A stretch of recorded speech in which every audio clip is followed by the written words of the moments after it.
আপনার নিজের হাতে নষ্ট হওয়া সবচেয়ে দামি জিনিস কি ছিল? নিজের জীবন। নিজের জীবন? কেন? কারণ নিজের জীবনটা নিজে হাতে নষ্ট করছি।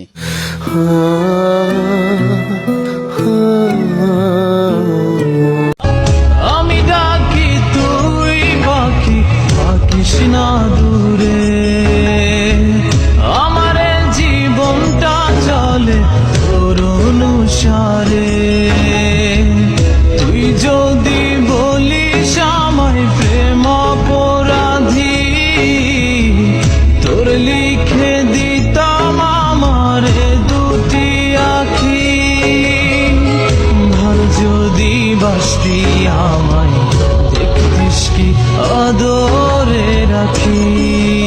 أشهد أن لا إله إلا الله وحده لا شريك له وأن محمدا